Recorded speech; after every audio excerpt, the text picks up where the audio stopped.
This content is produced by Darknet Breaker, a cybersecurity and dark web education brand. All videos, posts, and content are strictly for educational and awareness purposes only.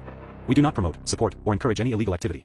Our mission is to expose digital threats, protect online users, and educate the public about cybersecurity risks in the modern world. Stay ethical. Stay protected. You're in your living room.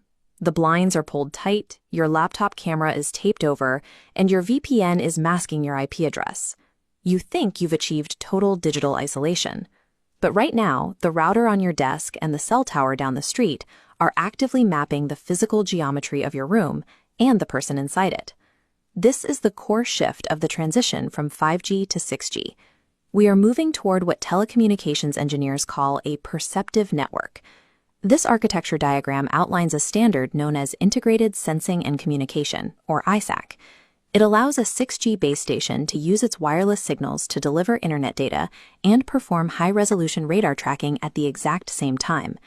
The infrastructure used to access the digital world is being re-engineered to observe the physical one, calling into question the security of the architectural boundary. To handle the massive data requirements of 6G, the industry had to move into the terahertz and sub-terahertz frequencies. This chart shows the electromagnetic spectrum and the dramatic distance between these new bands and the crowded microwave frequencies used by 4G and 5G. These extreme frequencies easily penetrate non-metallic building materials, passing through drywall and plastics as if they weren't there. However, biological tissue reacts differently. To a terahertz wave, the human body is highly reflective. This industry diagram shows the result. The network monitors occupancy by bouncing radio signals off human figures, a process called passive sensing.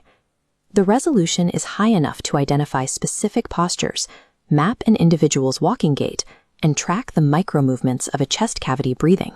Because dozens of these signals bounce around an enclosed room simultaneously, the network can fuse those reflections to construct a real-time 360-degree digital twin of the environment.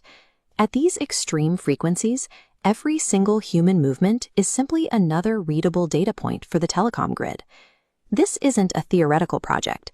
Global telecom standards like 3GPP Release 19 and IEEE 802.11bf are currently finalizing the protocols to make these radar capabilities a standard feature of our hardware.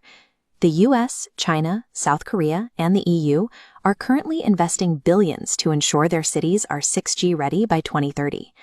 To ensure coverage in complex environments, engineers use Reconfigurable Intelligent Surfaces, or RIS.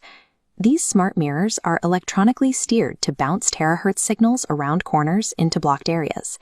They remove dead zones, ensuring the network maintains radar coverage even if a person is outside the cell tower's direct line of sight.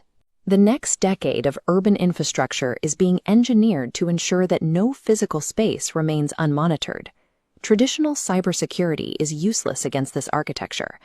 Digital encryption secures your data, but has no effect on physical radio waves reflecting off your body. A VPN masks your identity online, but it cannot hide your physical presence from a 6G base station using you as a radar target. Leaving a smartphone in a Faraday cage fails to block the scan, because 6G targets the biological signature of the user rather than the hardware they carry. Currently, there are no laws or mechanisms that allow a citizen to opt out of a surveillance system that is an invisible property of the air itself.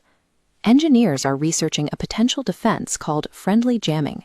By injecting artificial noise directly into the wireless channel, it may be possible to scramble the network's ability to read human movement while still allowing internet data to pass through.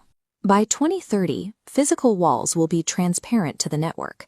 The privacy war of the next decade is no longer about protecting our data. It's about the physical right to remain unseen.